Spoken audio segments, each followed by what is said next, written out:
கர்த்தருக்கு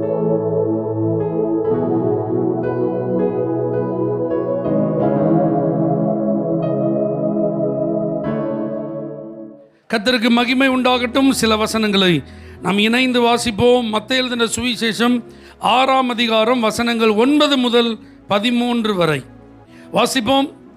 நீங்கள் ஜெபம் பண்ண வேண்டிய விதமாவது, பரமண்டலங்களில் இருக்கிற எங்கள் பிதாவே, உம்முடைய நாமம் பரிசுத்தப்படுவதாக, உம்முடைய ராஜ்யம் வருவதாக, உம்முடைய சித்தம் பரமண்டலத்திலே செய்யப்படுவது போல பூமியிலையும் செய்யப்படுவதாக. எங்களுக்கு வேண்டிய ஆகாரத்தை இன்று எங்களுக்கு தாரும். எங்கள் கடனாளிகளுக்கு நாங்கள் மன்னிக்கிறது போல எங்கள் கடன்களை எங்களுக்கு மன்னியும். எங்களை சோதனைக்குட்பட பண்ணாமல் தீமை நின்று எங்களை ரட்சித்துக் கொள்ளும். ராஜ்யமும் வல்லமையும் மகிமையும் என்றென்றைக்கும் உம்முடையவைகளே, ஆமேன் என்பதே. அல்லேலூயா. ஜெபிக்கிறதுனால நம்ம எல்லாருக்கும் இஷ்டம்தான். ஆமேன் சொல்லுங்க பார்க்கலாம். ஆனால் ஜெபம் பண்ணுறது தான் கஷ்டம். அல்லேலூயா. ஜெபம் சம்பந்தப்பட்ட காரியத்தெல்லாம் கேட்கும்போது நமக்குள்ள என்ன வந்துடுது? ஒரு ஆர்வம், ஒரு வாஞ்சை. நானும் ஜெபம் பண்ணணும், 1 மணி நேரமாக ஜெபம் பண்ணிடணும், ஒரு 7 நாள் ஃபாஸ்டிங் என்ன செஞ்சிடணும், இப்படிலாம் நம்ம ஆசைப்படுறோம். ஆனால் ஜெபம்னு வரும்போது, ஜெபிக்கணும்னு வரும்போது நிறைய பேருக்கு அது எப்படி இருக்குது? கஷ்டமாக இருக்குது. ஒரு வேடிக்கையான கற்பனை கதை. மணிக்கூண்டு பார்த்துருக்கீங்களா? மணிக்கூண்டில் கிளாக் இருக்கும்ல, அது ஒரு நாள் நரம்புலாம் தளர்ச்சி அடைந்து சோர்வாகி சாஞ்சிட்டான். இப்போ மணிக்கூண்டுக்கு இப்படி ஆயிட்டேன்னு சொல்லி அதை தூக்கிட்டு டாக்டர்கிட்ட வந்தாங்க. அவர் மனோ தத்துவ நிபுணர். அவர் மணிக்கூண்டை பார்த்து கேட்டாராம், வாட் இஸ் யுவர் ப்ராப்ளம், உன் பிரச்சனை என்ன? அப்போ அந்த மணிக்கூண்டு பேச ஆரம்பிச்சுதான், டாக்டர் அதை ஏன் கேட்குறீங்க?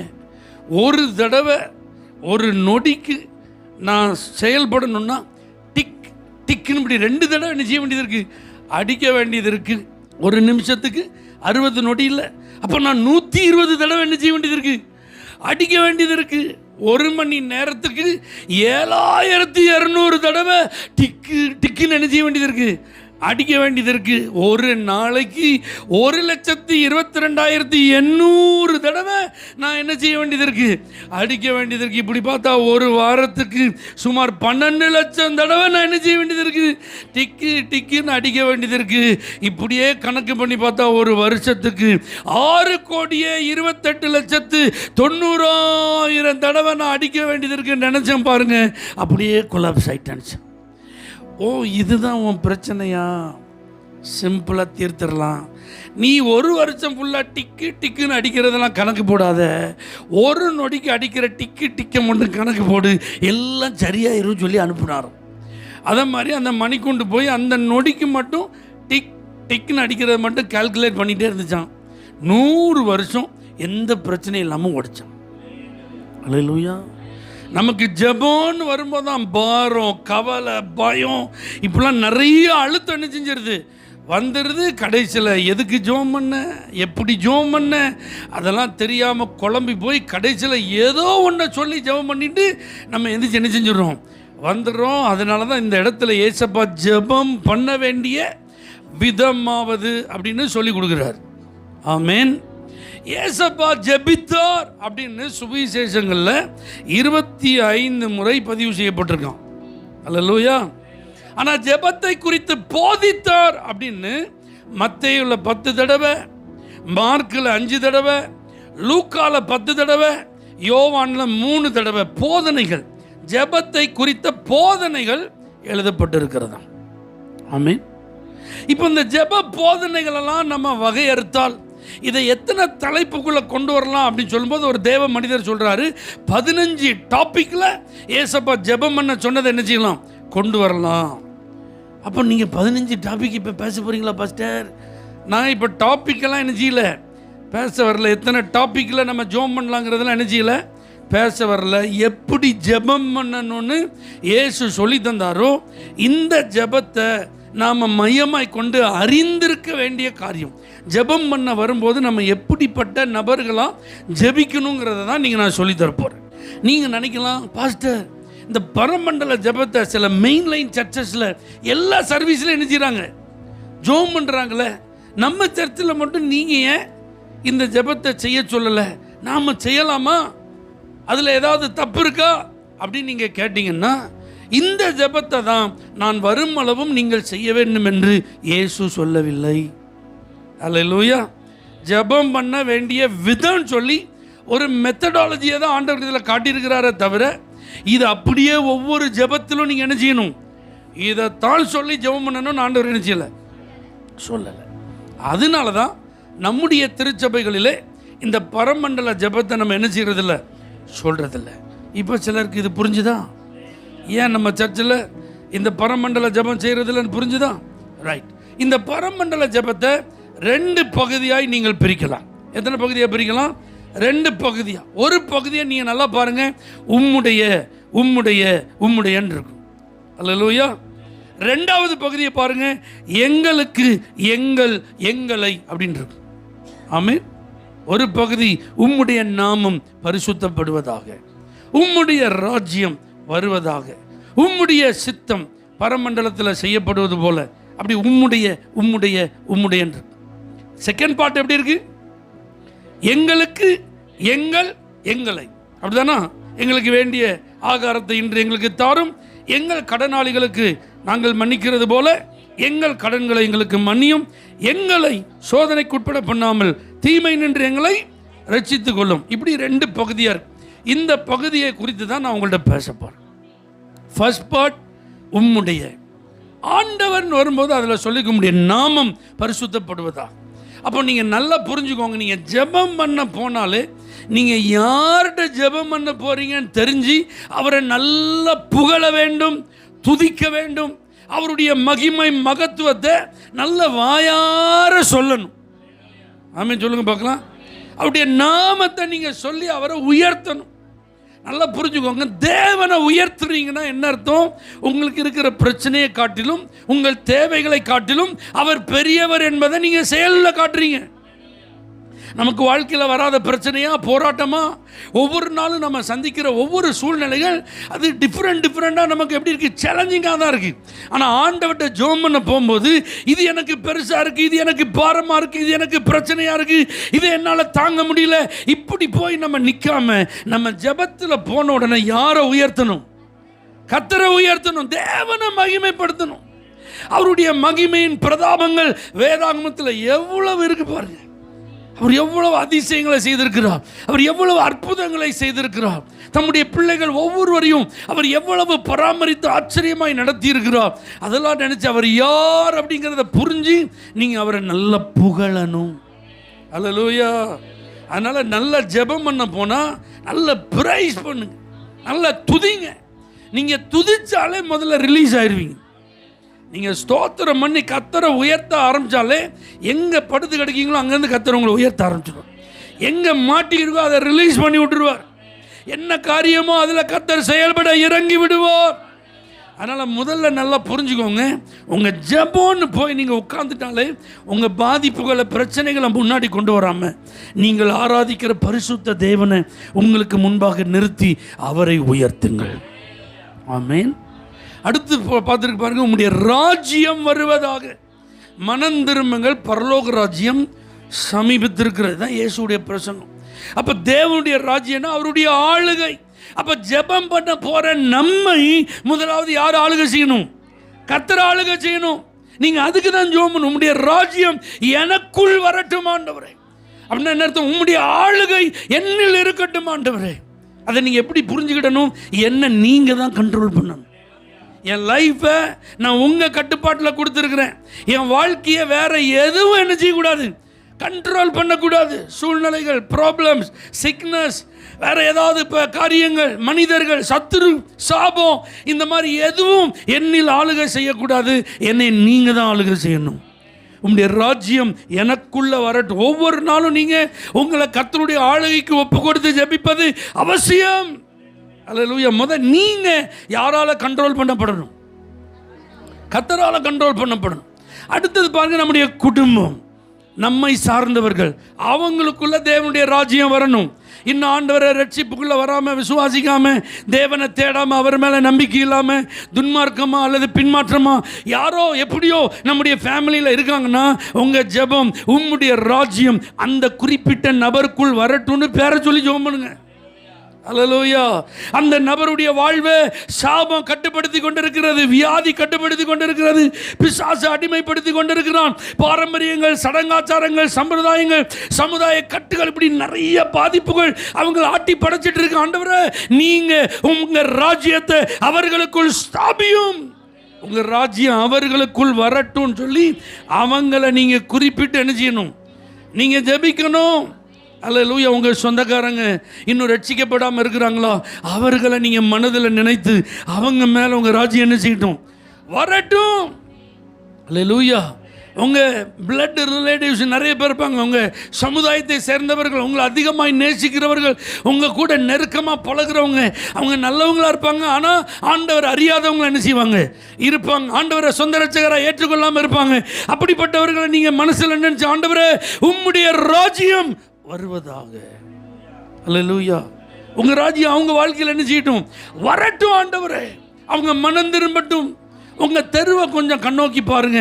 எதிர்த்த வீடு, பக்கத்து வீடு, அருகில் உள்ள மக்கள், அவங்களாம் இன்னும் ஆண்டவர் அறியாமல் இருக்கிறாங்க. அப்போ நீங்க ஜெபம், உங்க ராஜ்யம் என் தெருவில் வரட்டும் ஆண்டவரே. இந்த கிராமத்தை நீங்க பாருங்க, இந்த கிராமத்தில் உங்க ராஜ்யம் வரட்டும் ஆண்டவரே. அல்லேலூயா. நம்ம எங்கெல்லாம் போகிறோம், படிக்கிற இடம், கல்லூரிகள், பள்ளிகள், வேலை செய்கிற தொழிற்ஸ்தலங்கள், மற்ற இடங்கள் எங்கெல்லாம் போகிறோம், எங்கே பார்த்தாலும் ஜனங்களை நம்ம பார்க்குறோம். ரட்சிப்பில்லாத ஜனங்களெல்லாம் பார்க்கும்போது, இவர்களுக்குள் உம்முடைய ராஜ்யம் வரட்டும் ஆண்டவரே, இவர்களுக்குள் உம்முடைய ஆளுகை என்ன செய்யட்டும்? வரட்டும் அப்படின்னு நீங்கள் ஜெபம் பண்ணணும். நல்லா புரிஞ்சுக்கோங்க. யோவான் 5ஆம் அதிகாரம் 7ஆம் வசனத்தில் 38 வருஷம் படுத்திருந்த ஒரு மனுஷன் ஏசப்பாட்ட ஒரு கம்ப்ளைண்ட் பண்ணுறான். என்ன பண்ணுறான்னா, என்னை கொண்டு போய் விட ஒருவனும் இல்லைன்றான். அல்லேலூயா. கொண்டு போய் விடுகிறதற்கு ஒருத்தன் இல்லைன்றான். 38 வருஷமாக வெயிட் பண்ணுறான் பாருங்க. அவனுக்குள்ள விசுவாசம் இருந்தது, சுகம் ஆகணுங்கிற ஏக்கம் இருந்தது, குளம் கலங்கினா முதல்ல இறங்கினா அற்புதம் நடக்குங்கிற எல்லா விவரமும் அவனுக்கு என்ன செஞ்சது? தெரிந்திருந்தது. அவன் அந்த இடத்தை விட்டு போகவே இல்லைங்க. ஆனால் அவனுக்கு என்ன இல்லை?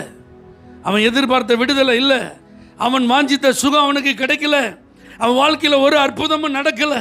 ஆனால் 38 வருஷமாக அங்கே இருக்கான். அவன் சொல்கிறான், என்னை கொண்டு போய் விடுகிறதற்கு ஒருவனும் இல்லை.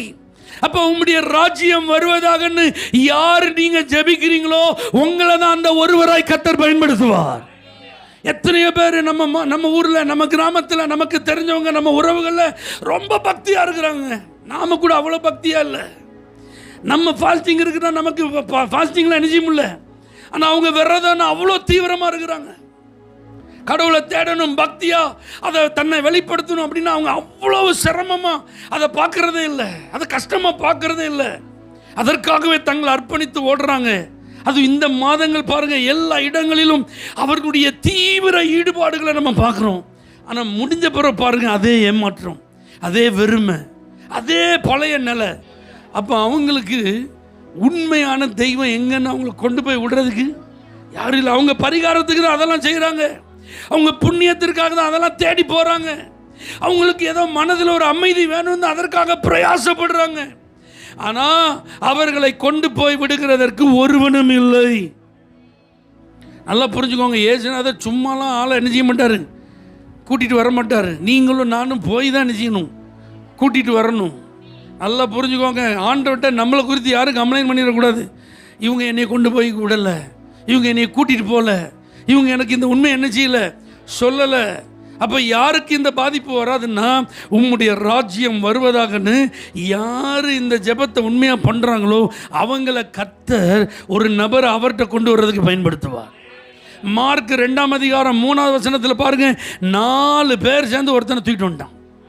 ஆமென் சொல்லுங்க. அங்கே ஒருவனும் இல்லைன்னு பார்க்குறோம், இங்கே ஒருத்தனை தூக்க 4 பேர். என் வார்த்தையை கேட்டுக்கொண்டிருக்கிற திருச்சபையே, இந்த நேரத்தில் கர்த்தர் அந்த 4 பேராகத்தான் கர்த்தர் உங்களை பார்க்கிறார். இப்படி இயேசுவினிடத்தில் வர முடியாத, நெருங்க முடியாத நிலையில் எத்தனையோ பேர் இருக்கிறாங்க.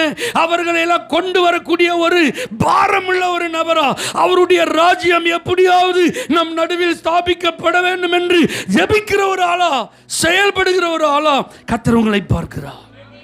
எத்தனை பேர் இதை நம்புறீங்க? அங்கே ஒருத்தன் இல்லைன்னு ஒருத்தன் 38 வருஷம் படுத்து கிடந்தான்.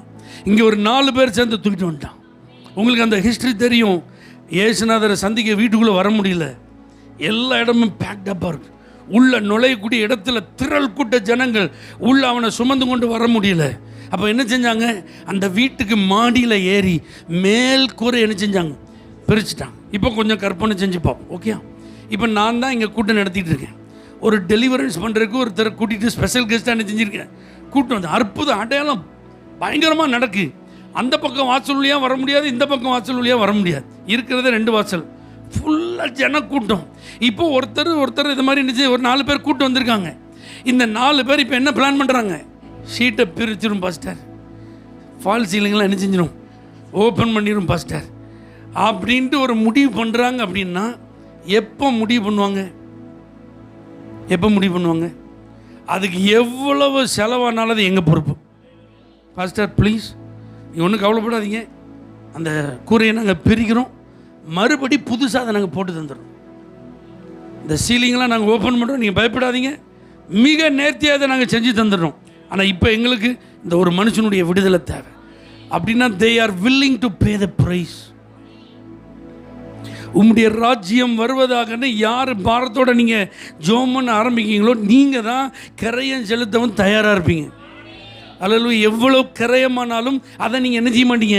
கணக்கு பார்க்க மாட்டாங்க. இப்போ போட்டிருக்கிறது பழைய ஆஸ்பெஸ்டாஸா, அப்போ இதை மாற்றணுன்னா இப்போ உள்ள ஷீட்டு டாட்டா ஷீட்டா, அதை கூலிங்காக போடணுமா, அல்லது வேறு இப்போ புதுசாக வந்திருக்கு அந்த மாதிரி போடணுமா? ஐயோ, இத்தனை இதை பிரித்தா இத்தனை சீட் வருமா? ஒரு சீட்டு இவ்வளோ ரூபா, அப்போ இத்தனை சீட்டு அவ்வளோவா? இந்த கணக்கெலாம் யார் போட மாட்டா? உம்முடைய ராஜ்யம் வருவதாகன்னு யார் ஜோம் பண்ணுறாங்களோ அவங்க போட மாட்டாங்க. அல்லேலூயா. எத்தனை பேருக்கு நான் சொல்கிறதை ஏற்றுக்கொள்ள முடிகிறது? உம்முடைய ராஜ்யம். வெளியில் நிறைய பேர் வர முடியாமல் உட்காந்துட்டு இருக்கான், படுத்து கிடக்கான், வழி தெரியாமல் அங்கேயும் அலைஞ்சிட்டு இருக்காங்க. அவங்களெல்லாம் கொண்டு வரக்கூடிய ஒரு நபராக உங்களை கர்த்தர் எதிர்பார்க்கிறா. அப்போ உங்கள் ஜெபம் எப்படி மாறணும்? ஏன்னா இந்த மாதம் மெய்யாய் கர்த்தர் என் ஜெபத்தை கேட்டார், என் விண்ணப்பத்திற்கு செவி கொடுத்தார் தானே வசனம். அப்போ எப்படி ஜோம் பண்ணணுமோ அப்படி ஜோம் பண்ண தான் செவி கொடுப்பார். அந்த சத்தத்தை தான் கர்த்தர் கேட்பார். அதுக்கு தான் கர்த்தர் இப்போ உங்களை சொல்லி கொடுத்துட்டு இருக்கிறார். உம்முடைய ராஜ்யம் வருவதாக, உம்முடைய சித்தம் பரமண்டலத்தில் செய்யப்படுவது போல பூமியிலும் செய். அவருடைய சித்தம் என்ன? எல்லா மனிதர்களும் ரட்சிக்கப்படணும், கர்த்தரை அறிகிற அறிவை அடையணும். அதான் அவருடைய சித்தம். அதுக்கு தான் பரலோகத்திலிருந்து பூமிக்கு வந்து தன்னுடைய உயிரையே அவர் கொடுத்திருக்கிறார். கல்வாரி சிலுவையில் தன்னுடைய கடைசி சொட்டு ரத்தத்தை சிந்தி அவர் மரித்து அடக்கம் பண்ணப்பட்டு 3ஆம் நாள் உயிர் தெழுந்து இன்றைக்கும் அவர் உயிரோடு இருக்கிறவராய் யாரெல்லாம் எனக்கு பாவ மன்னிப்பு வேணும்னு வர்றாங்களோ அவர்களுடைய பாவங்களை மன்னித்து தன்னுடைய பிள்ளைகளாய் மாற்றிக்கொண்டிருக்கிறார். அப்போ இந்த ப்ராசஸுக்கு அவர் செய்ய வேண்டியதை என்ன செஞ்சிட்டார். இப்போ நம்ம என்ன செய்யணும்? உம்முடைய சித்தம் பரமண்டலத்தில் பரலோகத்தில் எப்படி செய்யப்படுதோ அதே மாதிரி இந்த பூமியில் செய்யப்படும். அதனால தான் ஏசப்பா இந்த பூமியில் வந்து ஊழியம் செஞ்ச போது திரளான ஜனங்களை பார்த்து மனதுருகி கண்ணீர் வடித்தார். மேய்ப்பன் இல்லாத ஆடுகளை போல எல்லாரும் சிதறி இருக்கிறாங்கன்னு சொல்லி அவர்களுக்காக ஆண்டவர் பாருங்க பரிதபித்தார். அப்போ எல்லாரையும் பார்த்து சொல்றாரு, அறுப்பு மிகுதி, வேலையாள் கொஞ்சம், அறுப்புக்கு எஜமான் வேலையாட்களை அனுப்பும்படிக்கு அவரிடத்தில் நினைச்சிங்க வேண்டிக் கொள்ளுங்கள். அப்போ உங்களுடைய சித்தம் செய்யப்படுவதாக. அப்படின்னா ஆண்டவரே நாங்கள் உங்களுக்காக எழுமணும், ஆத்தும ஆதாயம் பண்றவங்களா எழுமணும், சுவிசேஷம் அறிவிக்க எழுமணும், முழு நேர ஊழியத்திற்கு எங்களை அர்ப்பணித்து நாங்கள் எழுமணும், மிஷனரி தரிசனத்தோட ஊழியம் செய்ய புறப்படணும். யாருக்கு இந்த அழைப்பு வரும்? யாருக்கு இந்த கிருபை கிடைக்கணும்? பரமண்டலத்தில் உங்கள் சித்தம் செய்யப்படுவது போல இந்த பூமியிலும் செய்யப்படணும் அப்படின்னு அழிந்து கொண்டிருக்கிற ஜனங்களை பார்க்கும்போது அப்படியே அழுக வருது. பார்த்தீங்களா? ஆண்டவரே உங்கள் சித்தம், இவங்க கர்த்தரை அறிகிற அறிவு தானே, இவங்க ரட்சிக்கப்படுவது தானே, இவங்க மனம் திரும்ப மாட்டாங்களான்னு சொல்லி அது உங்கள் ஜெபமாக மாறணும். ஹல்லேலூயா. ஏன் நான் இதை அழுத்தி சொல்கிறேன் அப்படின்னா, இயேசுப்பா அழகான ஊமைகள்லாம் சொல்லியிருக்காங்க. வயலுக்கு மூத்த மகனை வேலைக்கு போன்னு சொன்னால் அந்த மகன் என்ன செய்ய மாட்டேன்ட்டான், போக மாட்டேன்ட்டான். இளைய மகனை நீ போடா அப்படின்னா நான் போகிறேன்ட்டான். ஆனால் நடந்தது என்ன, போகிறேன்னு சொன்னும் என்ன செய்யலை, இளையவன் போகல.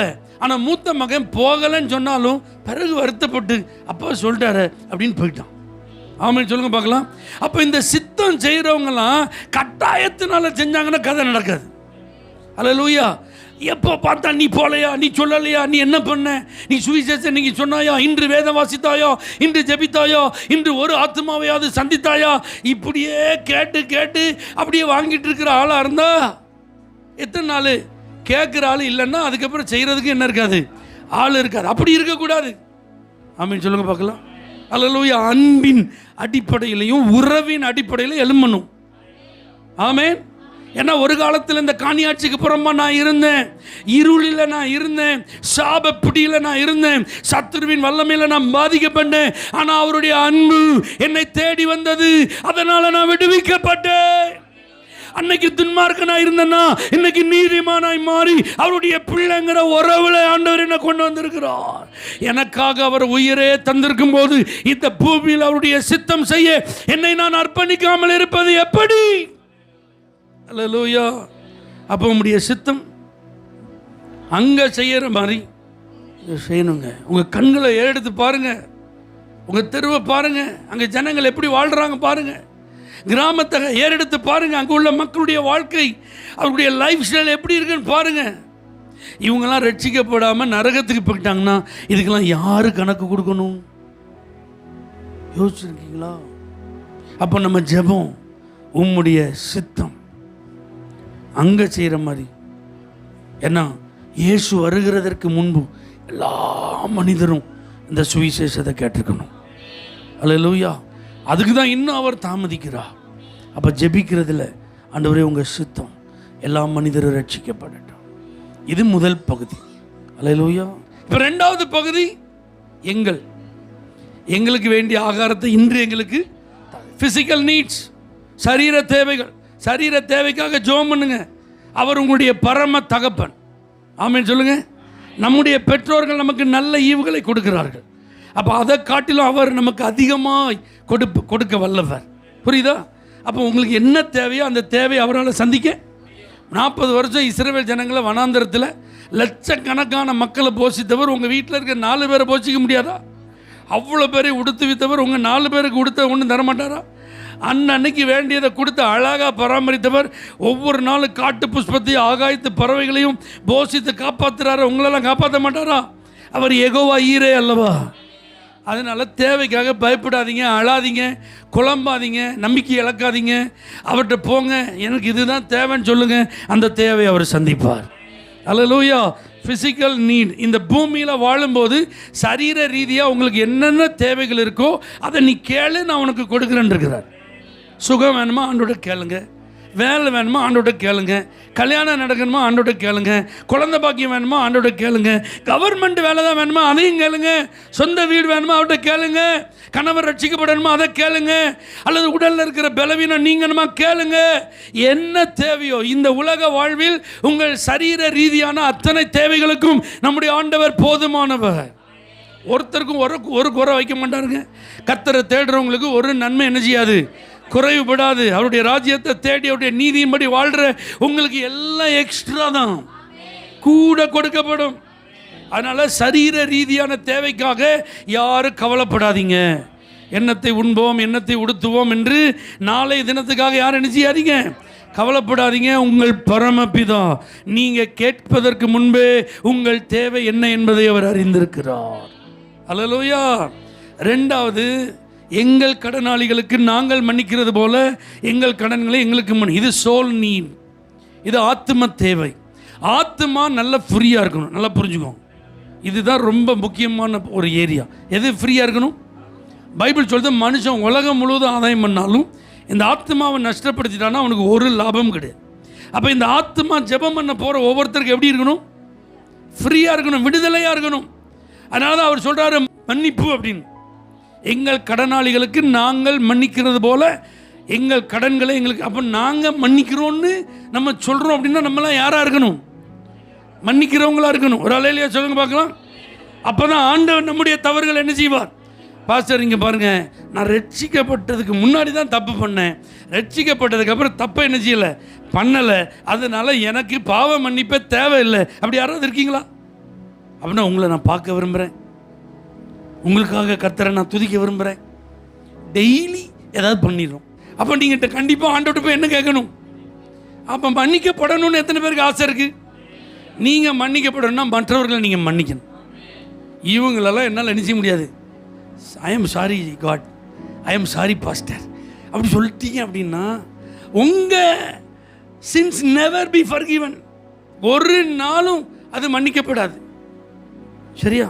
அதை கர்த்தர் மன்னிக்கவே மாட்டார். ஒரு நாளும் நீங்கள் மன்னிப்பு ஆண்டவர்கிட்ட நினைச்ச முடியாது. உங்களுக்கு எதிராக, உங்களுக்கு விரோதமாக யாராவது ஏதாவது பேசிட்டாங்க, செஞ்சிட்டாங்க, அதனால் பாதிக்கப்பட்டது நீங்கள், அதனால் வேதனைப்பட்டது நீங்கள், அதனால் நஷ்டப்பட்டது நீங்கள், வெட்கப்பட்டது நீங்கள், அவமானப்பட்டது நீங்கள், குறைச்சல் அடைஞ்சது நீங்கள், இழந்தது நீங்கள், தோத்தது நீங்கள், எல்லாம் உண்மைதான். ஆனால் அதற்கு காரணமானவர்களை நீங்கள் மனதார மன்னிச்சிட்டா உங்கள் ஆத்மாவில் விடுதலை. இல்லை அப்படின்னா உங்கள் ஆத்மாவில் ஒரு கட்டோடு தான் நீங்கள் இருப்பீங்க. ஒரு உண்மையான விடுதலையை உங்களால் அனுபவிக்கவே முடியாது. நீங்கள் பாடுவீங்க, ஆராதிப்பீங்க, ஊழியம் செய்யலாம், காணிக்க கொடுக்கலாம், கர்த்தருக்காக வைராக்கியமாக இருக்கிற மாதிரிலாம் காட்டலாம். ஆனால் உங்கள் ஆத்மாவில் நீங்கள் கட்டுண்டவர்களாகவே இருப்பீங்க. நான் ஆத்மாவில் கட்டுண்டவளாக இருக்கக்கூடாது, நான் ஒரு விடுதலையை விரும்புகிறேன்னு சொன்னீங்க அப்படின்னா கண்டிப்பாக உங்கள் கடனாளிகளுக்கு நீங்கள் மன்னித்தே ஆகணும்.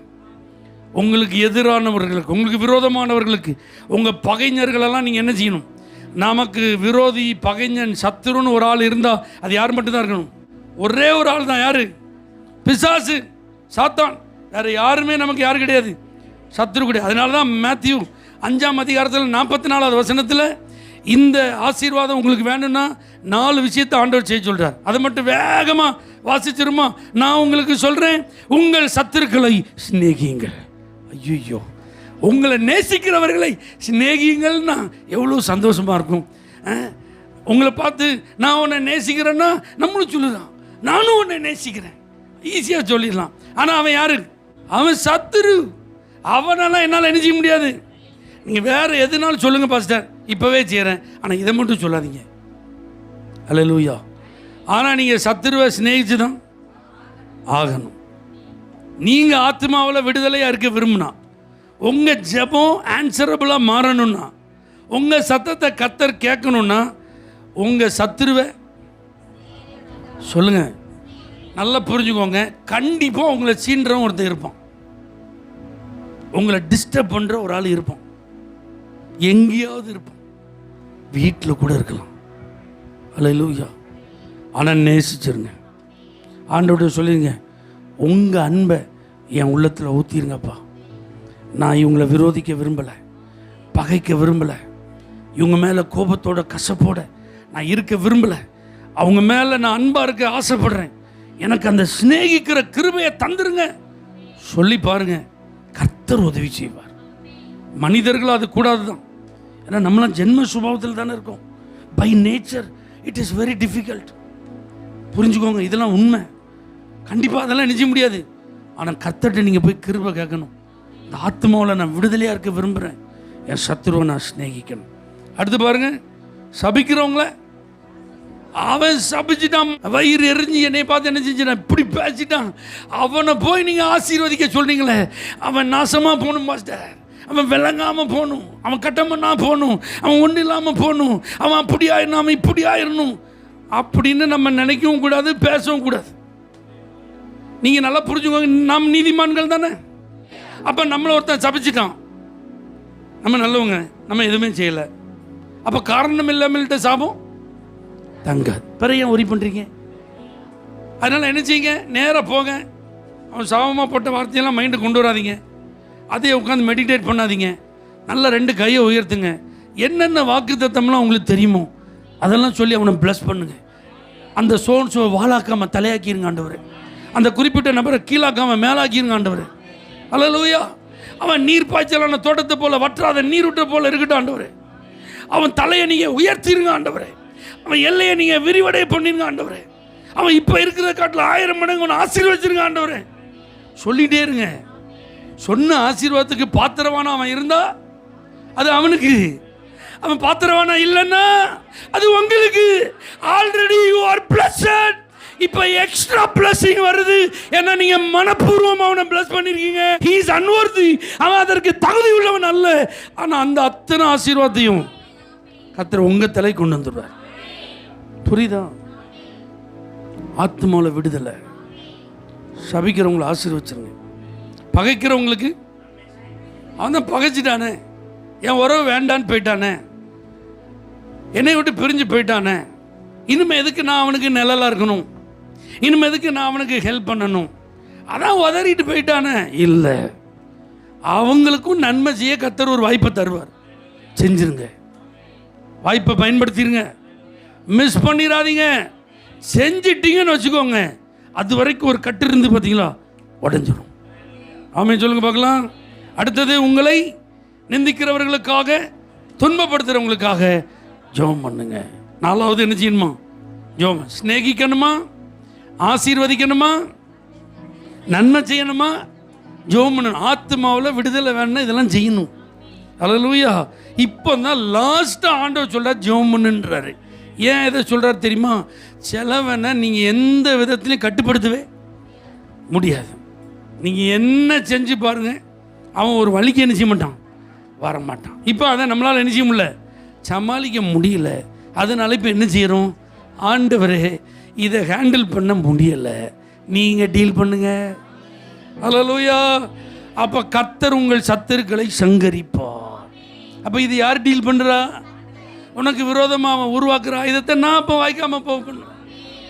எனக்கு அதை தாங்க முடியல, எனக்கு அதை பொறுக்க முடியல, எனக்கு அதை சகிக்க முடியல, என்னால் அதை எதிர்த்து நிற்க முடியல, நான் அவன் கூட ஃபைட் பண்ண விரும்பலை. அவன்கிட்ட எவ்வளவோ சமாதானமாக நான் பார்க்குறேன், அவனுக்கு நல்லது செய்ய பார்க்குறேன். ஆனால் என் நல்ல உள்ளத்தை அவனால் என்ன செய்ய முடியல, புரிந்து கொள்ள முடியல. அதனால் ஆண்டவரே இவனை நீங்கள் பார்த்துக்கொள்ளுங்க அப்படின்னு நீங்கள் கையில் கொடுத்துருங்க, மீதியை கர்த்தர் பார்த்துக்கிடுவார். ஆத்மாவில் விடுதல். அடுத்த ஆவி. தீமையிலிருந்து சோதனைக்கு உட்படாமல் தீமையிலேருந்து எங்களை நினச்சிங்க ரட்சித்து கொள்ளுன்னு இருக்கு. சரியா? இது தீமை சோதனை அப்படின்னு இருக்கு. இங்கிலீஷ் பைபிளில் ஈவில் 1 அப்படின்னு இருக்கு. அப்படின்னா சோதனைக்காரன்ட்டு எங்களை காப்பாற்று. நல்லா புரிஞ்சுக்கோங்க. ஆவி கர்த்தர் தந்த தீபம். இந்த தீபத்தை அணைக்கணுங்கிறத யார் ட்ரை பண்ணுவா? ஆவியில் நம்ம எப்படி இருக்கணும்? அனலாக இருக்கணும். ஒன்று அனலாக இருக்கணும், அல்லது இந்த ரெண்டுக்கு இடையில ஒரு மாதிரி வெது பார்க்கறதுக்கு தான் அவன் ட்ரை பண்ணுவான். இந்த ஆவியை உற்சாகத்தை இழக்க செய்கிறத யாருடைய வேலை? அப்போ அதுக்கு தான் அவன் சோதனை கொண்டு வருவான், அதுக்கு தான் கண்ணி, அதுக்கு தான் வலை. அப்போ நீங்கள் ஒவ்வொரு நாளும் உங்கள் ஆவியில் எப்படி இருக்கணும்? அனலாக இருக்கணும். ஆண்டவரே அதை நான் அடையாளம் கண்டுகொள்ள எனக்கு கிருபை தாரும். அந்த சோதனையிலிருந்து, அந்த சோதனைக்காரன் பிடியிலிருந்து என்னை நீங்கள் விடுதலையாக்கும் சொல்லி ஒவ்வொரு நாளும் நீங்கள் விழிப்புள்ளவர்களாக இருக்க உங்கள் ஆவியை காத்துக்கொள்ளணும். ஏன்னா ஆவியை நீங்கள் நிதானமாக வைத்து கொள்ளவில்லை என்றால் நமக்குள்ள மாம்சம் டப்புன்னு என்ன செஞ்சிடும், எழும்பி விடும். அப்போ மாம்சத்தின் கிரியை வெளிப்பட்டால் அது வரைக்கும் நமக்கு காத்திருந்த நன்மைகள் தடைபட்டு தாமதமாக என்ன இருக்குது, வாய்ப்புகள் இருக்கிறது. அதனால் ஆவியில் நீங்கள் ரொம்ப கவனமாக இருக்க. அல்லேலூயா.